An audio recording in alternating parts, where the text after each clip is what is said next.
स्वागत है आप सभी का लर्न एंड फन पे, जहाँ पे टीचर्स आपको दिल और दिमाग दोनों से पढ़ाते हैं। और फाइनली आज हम नए चैप्टर के लिए मिले हैं, laws of motion. Last lecture में हमने मोशन इन अ प्लेन जो है वो ख़त्म कर दिया था। एंड फाइनली आज का हमारा जो लेक्चर है यानी कि लॉज ऑफ मोशन, ये लेक्चर फर्स्ट बहुत ही सिंपल होने वाला है। एक्चुअली लेक्चर फर्स्ट और लेक्चर सेकेंड, ये दोनों ही लेक्चर बहुत सिंपल होने वाले हैं, क्योंकि ये दोनों के दोनों लेक्चर्स एक्चुअली में 9th क्लास है। मतलब आपको ऐसा ही लगेगा कि ये एग्जैक्टली मैं आपको 9th क्लास ही पढ़ा रहा हूँ, सब कुछ सेम लगेगा। ये बात आप पहली बात तो ध्यान रखना। दूसरी बात, लेकिन उसके बाद जो हमारा जीवन शुरू होगा आपको मज़ा आ जाएगा। उसके बाद जो हमारा जीवन स्टार्ट होगा वो एक्चुअली में काफ़ी इंटरेस्टिंग होगा। रीज़न बीइंग क्योंकि बहुत कुछ नई चीज़ें हम लोग पढ़ेंगे इस चैप्टर में। सच अभी तक हमने जितने भी चैप्टर पढ़े, चाहे वो यूनिट्स एंड मेजरमेंट हो, चाहे वो motion in a straight line हो, चाहे वो मोशन इन अ प्लेन हो, ये तीनों चैप्टर में हमारी प्रैक्टिकल एप्लीकेशंस बहुत कम आई। मतलब हमने डेली लाइफ की चीज़ें बहुत कम देखी। अगर मैं अपने बिलीवर्स बैच की बात करूं जो ऑफलाइन के साथ चलता है, या मैं अपने ऑफलाइन बाकी बैचेस की बात करूं, तो वहाँ पे मुझे बच्चे कहते हैं कि सर आप कोई एक्सपेरिमेंट नहीं दिखा रहे हो। तो मैंने उनको बताया कि यार motion in a straight line और यूनिट्स एंड मेजरमेंट में तो कोई एक्सपेरिमेंट है ही नहीं। ऑल दो मोशन इन अ प्लेन में हम लोगों ने सेंट्रीफ्यूगल के ऊपर और एक दो चीज़ों के ऊपर और एक्सपेरिमेंट की, और हमारा लॉस ऑफ मोशन वहाँ पे भी शुरू हो गया है। तो वहाँ पे हम लोग लगभग आप कह सकते हैं कि रोज़ ही कोई ना कोई एक्सपेरिमेंट कर रहे हैं, डेमोन्स्ट्रेशन कर रहे हैं। क्योंकि ये जो चैप्टर है हमारा लॉज ऑफ मोशन, ये चैप्टर एक्चुअली में हमारी आसपास की साइंस के ऊपर बेस्ड है। और अगर ये हमारे आसपास की साइंस के ऊपर बेस्ड है तो ऑटोमेटिकली इसके ऊपर डेमोन्स्ट्रेशंस तो बहुत बनते ही हैं। जैसे आपने साइंस एंड फन पे एक वीडियो देखी होगी, ग्लास वाली, आलू वाली, अभी हाल ही में इसी मंथ में, लास्ट वाले मंथ में गई हैं। तो वो सारे न्यूटन जी के लॉज के ऊपर हैं। तो कहने, हालांकि वो 9th है तो 11th क्लास के साथ थोड़ा सा लेवल अप किया जाता है, 9th के साथ थोड़ा लेवल डाउन रहता है, क्योंकि आपको पता ही है क्लास में फ़र्क है। लेकिन शॉर्ट में अगर इसको ख़त्म करना चाहूँ तो मैं ये कहना चाहूँगा कि न्यूटन जी का जो लॉज हैं वो हमारा पहला फेज़ रहेगा इस चैप्टर का। उसके बाद जो अगला फेज़ होगा वो बहुत अलग है, जो आपने पहले नहीं पढ़ा हुआ है कभी। तो ऐसे एक दो लेक्चर पढ़ के आप ऐसे जज करेंगे कि ये चैप्टर तो बहुत ईजी है। ईजी डिफिकल्ट चलो बहुत दूर की बात है, लेकिन आप ऐसे जज करेंगे कि ये तो पुराना है, बट आगे जाके आपको समझ में आएगा कि एक्चुअली में चीज़ें बदलेंगी। ठीक है जी, चलो आओ शुरू करते हैं। सबसे पहले, what do you mean by force? Force क्या होता है? तो अ पुश और pull on an object is called force. हम किसी भी ऑब्जेक्ट को धक्का मारें, किसी ऑब्जेक्ट को खींचें, इसे हम लोग बोलते हैं फोर्स। फोर्स को इससे लेना देना नहीं है कि हो क्या रहा है, फोर्स को बस लेना देना है कि पुश और पुल आप कर रहे हो। आप किसी भी ऑब्जेक्ट को पुल कर रहे हो या पुश कर रहे हो, खींच रहे हो या धक्का मार रहे हो, इसे फोर्स कहा जाता है, irrespective to its effect. Force को इससे कोई फर्क नहीं पड़ता कि होगा क्या, कुछ हो चाहे ना हो, फोर्स तो पुश और पुल है। जैसे कि एक दरवाजे को खोलते हुए हम दरवाजे को धक्का मारते हैं या खींचते हैं तो वो एक फोर्स है। एक ड्रॉअर को ओपन करते हुए हम उसे पुल करते हैं और पुश करते हैं उसे क्लोज करते हुए, तो ये भी फोर्स है। अब डेली लाइफ में, आप अपने रोजमर्रा के जीवन में क्या लिखते वक्त आप फोर्स लगाते हो? तो आंसर है हाँ। क्या बोलते वक्त आप फोर्स लगाते हो? तो आंसर है हाँ। क्या चलते वक्त आप फोर्स लगाते हो? तो आंसर है हाँ। क्या खड़े होते वक्त आप फोर्स लगाते हो? तो आंसर है हाँ। क्या आप जंप करते हुए फोर्स लगाते हो? तो आंसर है हाँ। ऐसे ही हमारे जीवन में अभी आप सुबह से लेके ना, मुझे नहीं पता आप ये लेक्चर कब देख रहे हैं, मान लेते हैं आप ये लेक्चर शाम के टाइम पे देख रहे हैं, तो अपनी सुबह से लेके शाम तक के दिनचर्या को अगर आप इस वीडियो को पॉज करके थोड़ा सा इमेजिन करेंगे तो आपने हजारों बार सुबह से लेके अब तक फोर्स लगा दी होगी। हजारों बार का मतलब 1000 से लेके 99,000 के बीच में होता है। अब ऐसे जज मत करना मेरे शब्दों को, लेकिन आपने सुबह से लेके अब तक हजारों बार जो है वो फोर्स लगा दी है बच्चों। कैसे लगा दी है? सुबह खड़े हो रहे थे बेड से तो भी फोर्स लगाई, चादर हटाई थी उससे पहले तो भी फोर्स लगाई, लाइट जलाई थी फोर्स लगाई, बाथरूम का गेट खोला फोर्स लगाई, ब्रश कर रहे थे फोर्स लगाई, ब्रश के बाद बाथरूम में और बहुत सारी फोर्सेस लगाई। अरे यार, कहने का मतलब है, मतलब ढक्कन बंद किया होगा टूथपेस्ट का, मुंह धोया होगा, नहाए होगे, नलका चलाया होगा, तुम पता नहीं कहाँ कहाँ चले जाते हो बच्चों। तो बहुत सारी फोर्सेस हम लोग अपने डेली लाइफ में रोजमर्रा के जीवन में लगाते हैं। ठीक है, कोई दिक्कत नहीं। तो फोर्स से हम लोग अपने जीवन में घिरे पड़े हैं, है ना। इस वक्त मैं ऐसे पेन को घुमा रहा था बात करते हुए आपसे, मैं फोर्स लगा रहा हूँ, है ना। मैं चल रहा हूँ तो मैं फोर्स लगा रहा हूँ, लिख रहा हूँ तो मैं फोर्स लगा रहा हूँ, बोल रहा हूँ तो फोर्स लगा रहा हूँ। आप इस यूट्यूब पे अपने फ़ोन को अगर पकड़ के खड़े में तो देखा जाए तो आपने फोर्स लगा रखी है। आप उसको स्किप कर रहे हैं आगे तो आपने फोर्स लगा रखी है। आप कुछ लिख रहे हैं साथ साथ में आपने फोर्स लगा। तो फोर्स तो हमारे जीवन का रोजमर्रा का एक हिस्सा है। फोर्स क्या क्या कर सकती है, तो फोर्स कुल बच्चों यहाँ पे भी देखो मैंने फोर्स लगाई। बच्चों मैं आपको एक डेमोन्स्ट्रेशन दिखा रहा था बच्चों, मैंने यहाँ पे भी आपके लिए फोर्स लगाई और मैंने इस पेन को बच्चों इस बोर्ड पे दे के मारा है बच्चों, तो मैंने यहाँ पे भी एक फोर्स लगाई है। चलो बच्चों कोई बात नहीं, लेकिन हमारे पास इफेक्ट ऑफ फोर्स यानी फोर्स हमारे कहाँ कहाँ काम आती है या क्या क्या कर सकती है। तो फोर्स कुल मिला के 5 चीजें कर सकती है। आपको बस सहमति देनी है, क्या फोर्स एक रुके हुए ऑब्जेक्ट को चला सकती है? क्या फोर्स एक रुके हुए ऑब्जेक्ट को चला सकती है? आंसर है हाँ। कैसे?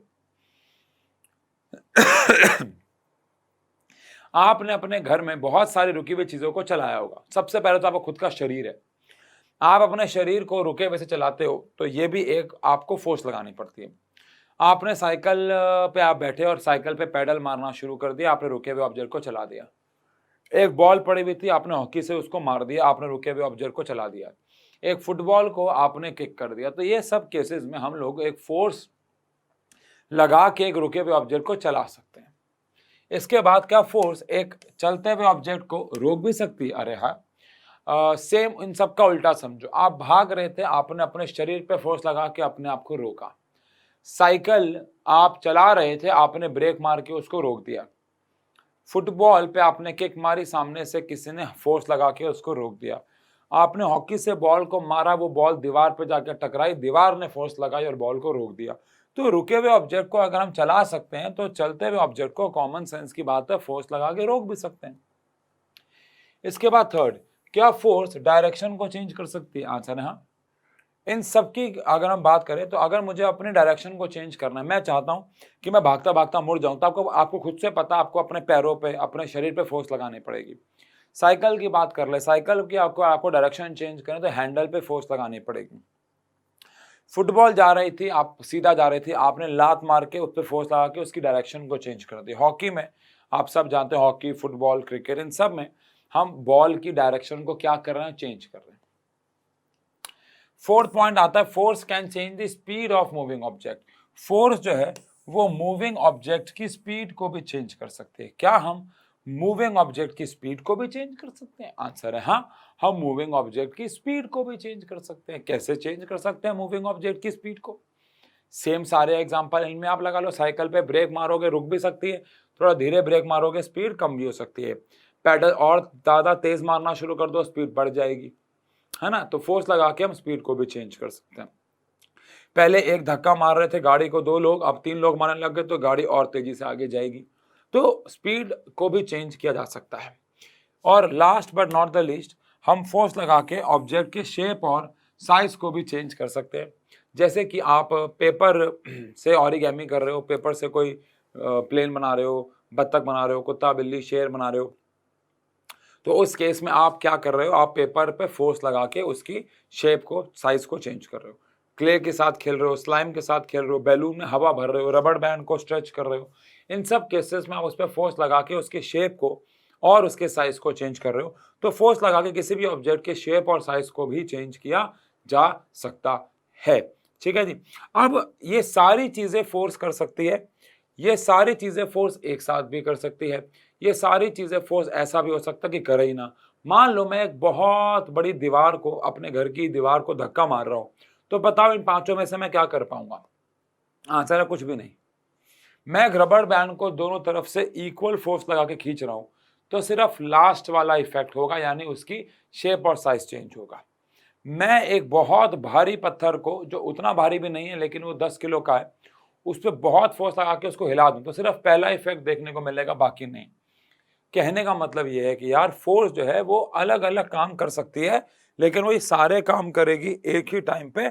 हम ये नहीं कह रहे हैं आपको, फोर्स के अलग अलग इफेक्ट्स हैं। एक बात और ध्यान रखिएगा, ये जो फर्स्ट है, सेकंड है, थर्ड है, फोर्थ है, यानी कि ये फर्स्ट इफेक्ट जो है, ये सेकंड इफेक्ट जो है, ये थर्ड इफेक्ट जो है और ये फोर्थ इफेक्ट जो है, इसको मिला के हम स्टेट ऑफ मोशन भी कहते हैं। ये जो फर्स्ट है, ये जो सेकंड है, ये जो थर्ड है, ये जो फोर्थ है, इसको मिला के हम लोग स्टेट ऑफ मोशन भी कहते हैं। स्टेट ऑफ मोशन मतलब अगर मुझे ऐसे बोलना हो कि इफेक्ट क्या है फोर्स के, तो मैं ऐसे बोलूं कि रुके हुए ऑब्जेक्ट को चला सकते हैं, चलते हुए ऑब्जेक्ट को रोक सकते हैं, शेप चेंज कर सकते हैं, साइज चेंज कर सकते हैं, एटसेट्रा एटसेट्रा, वो सब तरीके तो मेरे पास हैं ही। लेकिन मेरे पास इन सब के अलावा मैं ऐसे भी बोल सकता हूं कि फोर्स जो है वो शेप और साइज को चेंज कर सकता है। जो फोर्स है it can change shape and size of object. जो फोर्स है वो शेप और साइज को चेंज कर सकता है और स्टेट को चेंज कर सकता है। यानी मैं इन पांचों इफेक्ट को बोलने की बजाय ऐसे बोल सकता हूं कि force can change state and shape size. समझ रहे हो? या तो मैं पांचों इफेक्ट अलग अलग बोलूं, या मैं ऐसे बोलूं कि फोर्स कैन चेंज स्टेट, क्योंकि इन चारों को स्टेट बोलते हैं, state and shape and size of object, तो ऐसे भी कहा जा सकता है। ठीक है जी, ओके। अब फोर्स जो है वो दो प्रकार की होती हैं। वैसे तो फोर्सेस बहुत सारे प्रकार की होती हैं। इससे पहले अपने जीवन में आपने बचपन में दो फोर्सेस पढ़ी होंगी, याद होगा, कांटेक्ट और नॉन कांटेक्ट फोर्सेस। ऐसे फोर्सेस जिनमें कांटेक्ट की कोई ज़रूरत नहीं होती उन्हें नॉन कांटेक्ट फोर्सेस बोलते हैं, जैसे कि ग्रेविटेशनल फोर्स। ये पेन अपने आप जाएगा नीचे, अभी कोई कांटेक्ट नहीं है, तो बिना कांटेक्ट के जब कोई फोर्स अप्लाई होती है उसे हम लोग सॉरी उसे हम लोग नॉन कांटेक्ट फोर्सेस कहते हैं। और ऐसी फोर्सेस जिनमें कांटेक्ट लगाना ज़रूरी है ऑब्जेक्ट्स के बीच में, उन्हें हम कांटेक्ट फोर्सेस बोलते हैं। जैसे कि फ्रिक्शनल फोर्स, जब तक दो ऑब्जेक्ट्स के बीच में फ्रिक्शन नहीं होगी उसे हम नॉन कांटेक्ट फोर्स, और उसे हम अप्लाई नहीं कर सकते। दो ऑब्जेक्ट्स के बीच जब तक कांटेक्ट नहीं आया सॉरी यार, एक बार पानी पी लेता हूं मैं एक सेकेंड।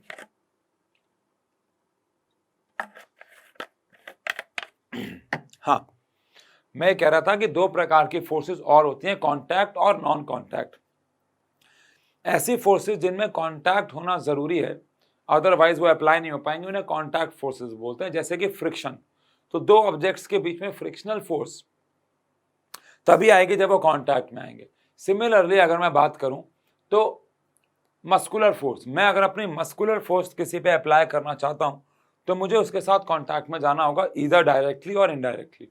बट ऐसी फोर्सेस जिनमें कोई कांटेक्ट की जरूरत नहीं, जैसे ग्रेविटेशनल फोर्स है, इलेक्ट्रोस्टैटिक, दो चार्जेस के बीच में, मैग्नेटिक, इनमें कोई कांटेक्ट होने की जरूरत नहीं। दो चुंबक एक दूसरे को अट्रैक्ट या रिपेल बिना कांटेक्ट में आए कर सकते हैं। ऐसी फोर्सेस को हम नॉन कांटेक्ट फोर्सेस कहते हैं। ठीक है, अब ऐसे ही दो प्रकार की और फोर्स होती हैं, बैलेंस और अनबैलेंस। आगे जाके और भी फोर्सेस आएंगी, कंजर्वेटिव, नॉन कंजर्वेटिव, ऐसे वो अलग अलग आते रहेंगे। लेकिन अभी हमारे पास जो दो सबसे इंपॉर्टेंट फोर्सेस आ रही हैं वो आ रही हैं बैलेंस्ड और अनबैलेंस्ड। अब बैलेंस्ड फोर्सेस क्या होती हैं, आओ जरा समझते हैं। लेट अस सपोज कि हमारे पास यहाँ पे एक मास है और मैं इस पे एक फोर्स लगाता हूँ 50 न्यूटन और इस पे भी एक फोर्स लगाता हूँ 50 न्यूटन। शायद आप सबको याद हो कि हमारी जो फोर्स होती है वो एक वेक्टर क्वांटिटी है। ये हम लोग बहुत बार पिछले चैप्टर्स में पढ़ चुके हैं कि ये एक वेक्टर क्वांटिटी होती है और इसकी SI यूनिट जो है वो न्यूटन होती है ना। सर इसाक न्यूटन जी के नाम पे ये रखी गई, कैपिटल N से शो करते हैं। तो मान लेते हैं मैंने एक ऑब्जेक्ट पे एक फोर्स अप्लाई की 50 न्यूटन की और उसके ऑपोजिट साइड से मैंने एक और फोर्स अप्लाई कर दी 50 न्यूटन की। तो इस केस में जो इस पे जो नेट फोर्स मिलेगी मुझे वो मिलेगी 0। तो अगर एक ऑब्जेक्ट पे नेट फोर्स यानी टोटल फोर्स मैं अप्लाई कर रहा हूं और जो टोटल रिजल्टेंट है वो 0 आ रहा है, देखो अगर मैं किसी पे फोर्स लगा ही नहीं रहा हूं तो वो बैलेंस फोर्स नहीं है। आप बोलो ठीक है मैं किसी ऑब्जेक्ट पे फोर्स नहीं लगाता तो नेट फोर्स 0 हो जाएगी। नहीं नहीं, आपने फोर्सेस लगाई और फोर्सेस लगाने के बाद जो टोटल रिजल्ट आया वो 0 आया। आपने फोर्सेस अप्लाई की और फोर्सेस अप्लाई करने के बाद जो टोटल रिजल्ट आया वो 0 आया, ऐसी फोर्सेस को हम लोग बोलते हैं बैलेंस्ड फोर्स। जैसे कि मैंने यहाँ पे लगाई 50 न्यूटन और यहाँ पे लगाई 50 न्यूटन, तो 50 माइनस 50 0 हो गया, तो नेट फोर्स हमारे पास कितनी आ गई? 0 आ गई। या फिर ऐसे समझो कि मैंने एक ऑब्जेक्ट पे यहाँ से लगाई 15 न्यूटन, यहाँ से लगाई 20 न्यूटन, यहाँ से लगाई 15 न्यूटन और यहाँ से लगाई 20 न्यूटन, तो इस 20 ने इस 20 को कैंसिल कर दिया, इस 15 ने इस 15 को कैंसिल कर दिया, तो ऐसी फोर्सेस को भी हम बैलेंस्ड फोर्स कहेंगे, बिकॉज जो नेट फोर्स ऑब्जेक्ट पे लग रही है वो 0 लग रही है, ऑब्जेक्ट पे टोटल फोर्स अप्लाई हो रही है वो 0 है, वो शून्य है। बात समझ में आई? कोई दिक्कत तो नहीं है इसमें, सिंपल है, लॉजिकल है, ओके। अब यहां पे लिखा क्या हुआ है देखो, if the resultant applied forces is equal to 0, तो उसे हम लोग क्या बोलेंगे? इज कॉल्ड होगा, ये is called balanced force. Example यहाँ पे दे रखे हैं, रोप खींच रहे हैं, धक्का मार रहे हैं, ऐसे ऐसे करके, ठीक है। और अब मैं अगर आपसे एक सवाल पूछूं, तो क्या मैं बैलेंस्ड फोर्स किसी ऑब्जेक्ट पे लगा के स्टेट चेंज कर सकता हूं किसी का? हमने यहाँ पढ़ा कि पहला पॉइंट, दूसरा पॉइंट, तीसरा पॉइंट, चौथा पॉइंट, इसे स्टेट ऑफ ऑब्जेक्ट बोलते हैं। अब आप मुझे बताओ, मैं किसी ऑब्जेक्ट पे बैलेंस्ड फोर्स लगा के क्या उसके स्टेट को चेंज कर सकता हूं? मतलब अगर वो रुका हुआ है तो बैलेंस फोर्स लगा के चला सकता हूं, चल रहा है तो रोक सकता हूं, उसकी डायरेक्शन को, उसकी स्पीड को चेंज कर सकता हूं? Answer is no. Balance force लगा के आप ऑब्जेक्ट के स्टेट को चेंज नहीं कर सकते, बट हाँ, बैलेंस फोर्स लगा के आप उसकी शेप और साइज को चेंज कर सकते हो। आई रिपीट, बैलेंस फोर्स लगा के आप उसकी स्टेट को चेंज नहीं कर सकते, लेकिन बैलेंस फोर्स लगा के आप उसकी शेप और साइज को चेंज कर सकते हो। एक रबर बैंड को अगर मुझे खींचना है, मान लो, या आप ऐसे समझो कि ये एक ऑब्जेक्ट गत्ते का डब्बा है, अगर ये एक पत्थर है तो यहाँ से 50 लगाओगे, यहाँ से 50 लगाओगे, कुछ भी नहीं होगा। लेकिन यही गत्ते का डब्बा है, इमेजिन करो। अब यही अगर गत्ते का डब्बा और गत्ते के डब्बे पे आप ऑपोजिट डायरेक्शन से फोर्स अप्लाई कर रहे हो तो क्या होगा? आंसर कुछ भी नहीं होगा, बट उसकी शेप बदल सकती है, वो पिचक सकता है, वो दब सकता है। अगर वो नॉर्मल गत्ते का डब्बा है और आप 50 न्यूटन लगा दो तो आराम से वो दबना शुरू हो जाएगा, तो उस केस में शेप बदल जाएगी। एक रबर बैंड पे आप 50 न्यूटन लगाओगे तो एक रबर बैंड खिंचना शुरू हो जाएगा। तो अल्टीमेटली आई मीन टू से कि जो बैलेंस्ड फोर्सेस होती हैं, जब हम एक ऑब्जेक्ट पे बैलेंस्ड फोर्स अप्लाई करते हैं तो उसका नेट फोर्स का रिजल्टेंट तो 0 होता है, और वो कोई स्टेट चेंज नहीं कर सकती, यानी पहले 4 इफेक्ट नहीं लेके आ सकते, लेकिन वो शेप और साइज को चेंज कर सकती है। और शायद ये पॉइंट बहुत इजी भी है, हम ज़्यादा एफर्ट्स दे रहे हैं इस पर, ये इतना मुश्किल भी नहीं है, लेकिन मज़ा तो आएगा जब हम बात करेंगे अनबैलेंस्ड फोर्सेस के बारे में। तो ऐसी फोर्सेस जहां पे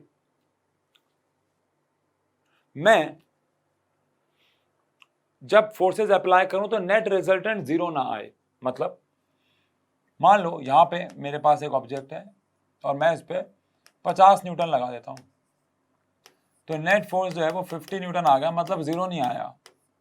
तो इसे हम क्या बोलेंगे इसे हम, सिंपल है, इसे हम बोलेंगे अनबैलेंस्ड फोर्स। इसे हम बोलेंगे अनबैलेंस। एक्चुअली मैंने ना आज कॉफी नहीं पी है यार, तो तुम्हें ऐसा ना लग रहा हूँ मैं नशे में हूँ, ऐसा लग रहा है क्या? कमेंट सेक्शन में बताना लग रहा है तो नहीं मत कोई नहीं, गलत क्वेश्चन, कमेंट सेक्शन में मत बताना कहीं सर आप लिख दो सर नशे में, और पढ़ने वाला क्या समझेगा। सॉरी, प्लीज नो ऐसे कमेंट्स, गलत बात। अच्छा, पर कॉफ़ी नहीं पिया मैंने, कोई बात नहीं बच्चों, मैं एक्चुअली कॉफ़ी छोड़ रहा हूँ। कॉफ़ी मैं आपको शायद ना पता हो, पता नहीं, जो बच्चे मुझे जानते हैं पर्सनली उनको शायद पता हो कि मैं दिन में 6 से लेकर 8 बार कॉफ़ी पीता हूँ। अगर नहीं पी पाता तो मैं अपने जीवन में चल नहीं पाता। तो अभी मैं हाल ही में एक सेमिनार हुआ था योगा से रिलेटेड, तो मुझे वहाँ बुलाया गया था, तो मैं वहाँ गया। तो वहाँ पे उन लोगों ने ऐसा नहीं मुझे टारगेट करते हुए, बस कैफ़ीन के बारे में कुछ बातें बताई, scientifically proven with some researches. तो वहाँ मुझे समझ में आया कि मुझे थोड़ी थोड़ी छोड़नी चाहिए। तो बच्चों, मैंने 8 से मैं 7 पे तो आ गया हूँ, 7 से कभी कभार 6 पे आ जाता हूँ। तो अब मैं इसको 1 या 2 लाना चाहता हूँ अपने जीवन में। ये मेरी लाइफ का अभी प्रेजेंट गोल चल रहा है कि मैं कॉफ़ी के अमाउंट को कैसे कम करूँ। ऑल दो अभी तक सुबह से 2 हो चुकी हैं, सुबह के अभी बज रहे हैं साढ़े आठ बज रहे हैं लगभग। तो और सुबह से मैं 2 कॉफ़ीज़ पी चुका हूँ, 2 कॉफ़ी के ग्लास पी चुका हूँ, तो ये इसको अवॉइड करना है थोड़ा सा। चलो, लेकिन बच्चों फुल एनर्जी लेंगे वापस से। हाँ, अब आप बताओ, मैंने इस पे 50 न्यूटन की फोर्स लगाई, तो नेट फोर्स 0 हुई क्या? नहीं हुई। नेट फोर्स 0 नहीं हुई। आप देख सकते हो नेट फोर्स 50 है, तो ये है अनबैलेंस्ड फोर्स। अब अगर मैं ऐसे ही एक ऑब्जेक्ट पे यहाँ से लगाता हूँ 50 न्यूटन और यहाँ से लगाता हूँ 30 न्यूटन, तो भी नेट फोर्स 0 नहीं है। 50 माइनस 30 यानी कि 20 न्यूटन हो जाएगा।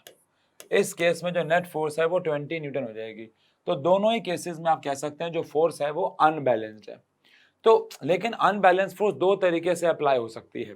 पहला तरीका होता है कि मैं एक ऑब्जेक्ट पे फोर्स लगा रहा हूँ और जो नेट फोर्स है एक की तरफ से लगा रहे हैं, तो वो तो कभी भी अनबैलेंस और कभी भी बैलेंस तो ही नहीं पाएगी। यार सोचो, आप एक तरफ से फोर्स लगा रहे हो तो उसे कैंसिल आउट करने वाला दूसरा कोई है ही नहीं, तो उस केस में वो फोर्स हमेशा कौन सी रहेगी? अनबैलेंस्ड। और ऐसे अगर मैं यहाँ पे 2 ऑपोजिट डायरेक्शन में फोर्स लगाता हूँ और वो अनइक्वल फोर्सेस हैं, तो अगेन जो नेट रिजल्टेंट है वो कभी भी 0 नहीं आएगा, तो वो भी क्या होगा? अनबैलेंस्ड। अब ये तो क्लियर है कि अनबैलेंस्ड फोर्स ये चारों काम कर सकती है। रुके हुए ऑब्जेक्ट को चला सकती है, कॉमन सेंस, चलते हुए ऑब्जेक्ट को रोक सकती है, कॉमन सेंस, डायरेक्शन चेंज कर सकती है, कॉमन सेंस, स्पीड को चेंज कर सकती है, कॉमन सेंस। लेकिन मेरा अगला सवाल जो आपसे है वो ये है, क्या अनबैलेंस्ड फोर्स शेप और साइज को चेंज कर सकती है? क्या अनबैलेंस फोर्स शेप और साइज को चेंज कर सकती है? तो आंसर है अनबैलेंस फोर्स शेप और साइज को चेंज कर सकती है। हाँ, जब मैं सवाल बच्चों से पूछता हूं तो ना देखो क्या होता है ना, बच्चों की भी गलती नहीं है। 9th क्लास में हम लोग ये पढ़ के आए होते हैं कि unbalance forces can change state of the object and balance forces can change shape and size. वहां पे कभी बात ही नहीं होती है कि अनबैलेंस फोर्सेस लगा के भी शेप और साइज को चेंज किया जा सकता है, क्योंकि अनबैलेंस फोर्सेस में बच्चा हमेशा इस वाले हिस्से को समझता है, ऊपर वाले। अब अगर आप पहले वाले हिस्से पे फोकस करो, अगर आप सिर्फ पहले वाले हिस्से को समझो, तो आप मुझे बताओ, क्या मैं पहले वाला हिस्सा लगा के यानी इस वाले केस पे क्या शेप और साइज को चेंज कर सकता हूं? Answer is no. आंसर है नहीं, क्योंकि एक तरफ से फोर्स लगा के किसी भी ऑब्जेक्ट के शेप और साइज को चेंज नहीं किया जा सकता, एक तरफ से मैं अगर फोर्स अप्लाई करूं। लेकिन अगर मैं 2 तरफ से फोर्स अप्लाई करता हूं और वो इक्वल है, तो उसका स्टेट तो चेंज नहीं होगा, लेकिन उसकी शेप चेंज हो जाएगी। लेकिन अगर यहाँ से 50 लगाता हूँ, यहाँ से 30 लगाता हूँ, तो इसका 30 इसके 30 को तो कैंसिल करेगा ना। ये 50 है मुझे पता है, ये 30 है मुझे पता है, लेकिन इसका 30 इसके 30 को तो बैलेंस करेगा ना, कैंसिल करेगा ना। तो बचेगा कितना? 20। तो वो 20 वाला इसको इधर ले जाएगा, ये 20 वाला इसको मूव करवाएगा। लेकिन ये जो 30 और 30 है वो तो इसे कैंसिल करेगा ना। इसे ऐसे समझते हैं, गेम के द्वारा समझते हैं। समझो, मान लो यहाँ पे गत्ते का डब्बा पड़ा हुआ है और मैं यहाँ से 50 न्यूटन लगाता हूँ और आप वहां से 50 न्यूटन लगाते हो, तो क्या होगा? गत्ते का डब्बा पिचक जाएगा, लेकिन वो वहीं का वहीं रहेगा, कहीं जाएगा नहीं। अब आप सोचो, मैं यहां से लगाता हूं 50 न्यूटन और आप वहां से लगाते हो 10 न्यूटन, तो क्या होगा? मैं जो 50 लगाऊंगा, आप जो 10 लगाओगे, 10 से 10 कैंसिल होगा और उससे वो डब्बे की शेप चेंज होगी। लेकिन मेरी फोर्स ज्यादा है तो मैं आपको खिसका भी दूंगा, आपको और डब्बे को दोनों को उधर भी खिसका दूंगा, या मान लो आप खिसका दोगे। ऐसे ईगो में मत आ जाना कि हमें कैसे खिसका दिया, मैंने खिसका दिया, आपने खिसका दिया, एक ही बात है। लेकिन अनबैलेंस फोर्स अगर 2 तरफ से लग रही है, तो उस केस में जो उनका बैलेंस्ड वाला पार्ट है, जैसे कि इनका 30 और 30 बैलेंस वाला पार्ट है, वो एक दूसरे को कैंसिल करके बैलेंस बन जाएगा और शेप चेंज करना चाहेगा, और जो अनबैलेंस वाला हिस्सा यानी कि 20 न्यूटन वो इसके मोशन में पार्ट लेगा। डन है। इसके बाद हमारे पास इस चैप्टर में न्यूटन जी के लॉ आते हैं, बहुत बेसिक लॉ है। आज हमारा फोकस न्यूटन जी का फर्स्ट लॉ रहेगा बस। न्यूटन जी का फर्स्ट लॉ क्या कहता है? न्यूटन जी का फर्स्ट लॉ कहता है कि अगर एक ऑब्जेक्ट रेस्ट पे है तो वो रेस्ट पे ही रहेगा, अगर एक ऑब्जेक्ट मोशन में है तो वो मोशन में ही रहेगा, वो भी स्ट्रेट लाइन में ही रहेगा, वो भी सेम स्पीड से चलेगा। कब तक? जब तक आप उसके ऊपर कोई एक्सटर्नल फोर्स अप्लाई नहीं करते। ये हम लोगों ने 9th क्लास में भी पढ़ा है, टाइम वेस्ट करने वाली बात है, बहुत डिटेल में जाएंगे तो आप सबको पता है। एक बॉल रेस्ट पे है तो रेस्ट पे रहेगी, जब तक आप उसे फोर्स नहीं लगाओगे। चल रही है तो चलती रहेगी, जब तक आप उसे फोर्स नहीं लगाओगे। आपने एक बॉल को किक मार दी, अब वो बॉल जमीन पे और मान लो कोई भी और फोर्स नहीं लग रही है, तो वो बॉल जीवन भर चलती रहेगी। वो अलग बात है, उसमें फ्रिक्शन होती है, फ्रिक्शन उस पर फोर्स लगाते हैं, उस बॉल को रोक देती है। बट अगर फ्रिक्शन नहीं है, कोई भी और फोर्स नहीं है, तो वो बॉल चलती रहेगी चलती रहेगी चलती रहेगी। यानी अगर एक ऑब्जेक्ट रेस्ट पे है तो वो रेस्ट पे रहता है, मोशन में है तो मोशन करता है, वो भी स्ट्रेट लाइन में करता है, यूनिफॉर्म स्पीड से करता है। इस प्रकार के लॉ को हम न्यूटन जी का फर्स्ट लॉ कहते हैं। यानी अगर मैं कोई एक्सटर्नल फोर्स अप्लाई नहीं करता हूँ, ऑब्जेक्ट रेस्ट पे तो रेस्ट पे रहेगा, मोशन करेगा तो मोशन ही करता रहेगा, वो भी स्ट्रेट लाइन, वो भी सेम यूनिफॉर्म स्पीड से, उसको बोलते हैं हम लोग न्यूटन जी का फर्स्ट लॉ। ठीक है, जब तक हम उस पर फोर्स नहीं लगाएंगे। अब इसकी डेली लाइफ में एप्लीकेशंस क्या है, एप्लीकेशंस कह लो या ऑब्जर्वेशंस कह लो, सबको पता। अच्छा, इससे पहले आप सबको मैं कहूँगा कि आप अगर आपके पास टाइम हो और आप देखना चाहो तो आप अभी इसी वक्त जा सकते हैं, एक चैनल है मेरा साइंस एंड फन, शायद आप जानते हो, और आप बस यूट्यूब पे सर्च कर लेना साइंस एंड फन। वहाँ पे अभी लेटेस्ट कुछ वीडियोस में ही आपको, मतलब लास्ट जो मैंने वीडियोस डाली हैं वहाँ पे मैंने एक वीडियो डाली है आलू के ऊपर, और एक वीडियो डाली है कि हम लोग ग्लास को वहाँ पे रख के चद्दर को वहाँ से उस कपड़े को वहाँ से हटा रहे हैं। तो आप चाहो तो वीडियोस देख सकते हो, न्यूटन जी के फर्स्ट लॉ के ऊपर है कि आलू जो है, हमने चाकू पे आलू लगा रखा है, चाकू पे हम फोर्स लगा रहे हैं, आलू पे नहीं लगा रहे हैं। आलू कहता है मैं रेस्ट पे रहूँगा, तो चाकू नीचे जाता है, आलू बेसिकली ऐसा लगता है कि वो ऊपर आ रहा है। सेम ऐसे ही हमने एक टेबल पे कुछ ग्लास रखे, और अभी मैंने हाल ही में ये 11th के ये वाली वीडियो में डाली नहीं है, सिंगल ग्लास के साथ डाल दिए मैंने। अब इसको लेवल अप किया मैंने, 3-4 ग्लास लगा दिए और फिर मैंने कपड़ा खींचा तो वो लेवल अप हो गया। बेसिकली बहुत डिफिकल्ट भी था वो, तो वो काम हम लोगों ने किया अभी हाल ही में, और उसकी वीडियो डालूंगा, शॉर्ट डालूंगा, अभी हाल ही में डाल देंगे। लेकिन आप अभी जाके चाहे चेक कर सकते हो कि न्यूटन जी का फर्स्ट लॉ वहाँ पे कैसे हमने समझाया है, कैसे वो एप्लीकेबल है, जाके आप थोड़ा सा अगर मन करे तो चेक कर सकते हो। नहीं तो आप आओ वापस से पढ़ते हैं कि अ पर्सन स्टैंडिंग इन अ बस। आप सबको पता है एक बस में अगर आप खड़े हुए और बस एकदम से आगे चल पड़े तो आप पीछे की तरफ गिर जाते हो। क्यों?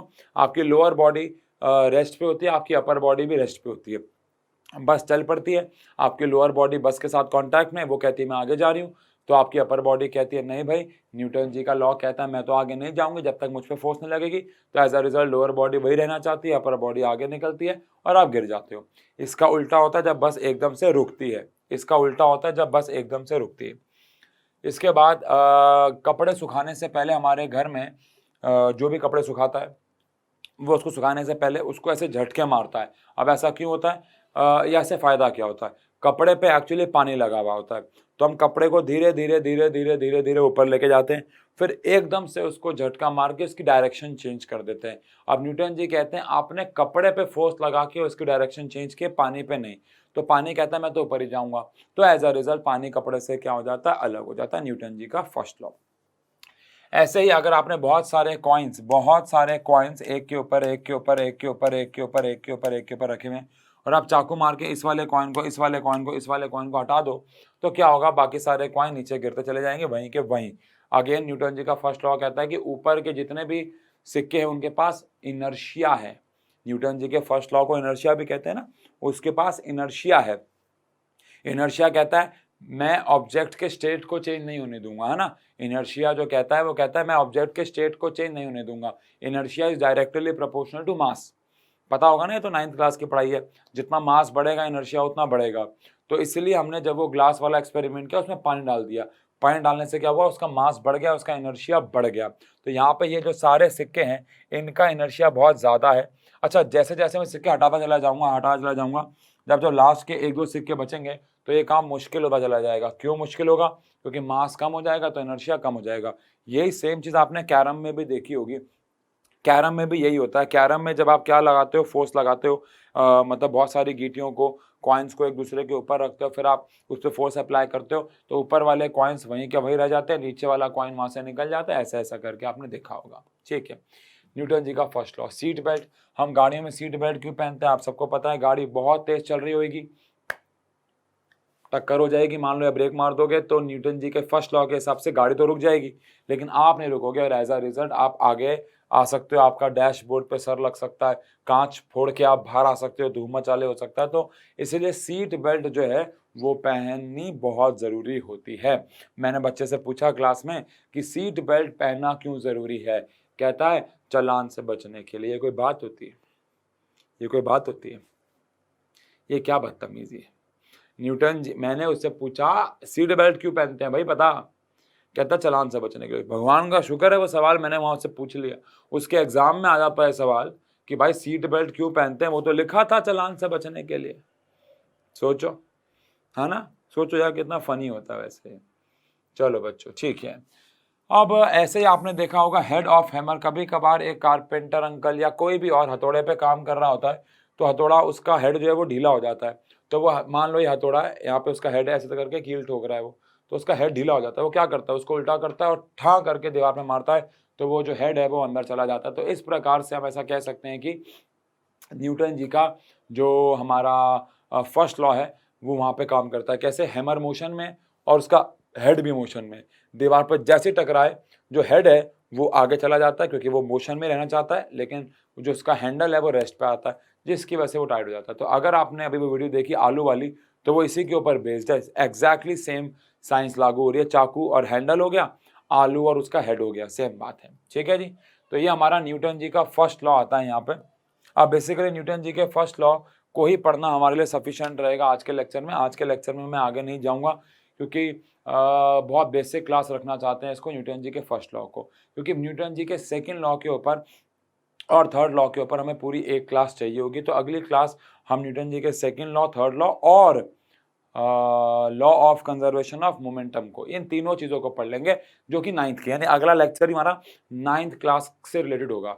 लेकिन जो थर्ड लेक्चर से हमारी पढ़ाई शुरू हो जाएगी, माय गॉड, आपको मज़ा ना आए तो बताना। ठीक है जी, मिलते हैं अगले लेक्चर में 9th के टॉपिक्स के साथ और थर्ड लेक्चर में मिलेंगे नए टॉपिक्स के साथ। Thank you so much, thank you.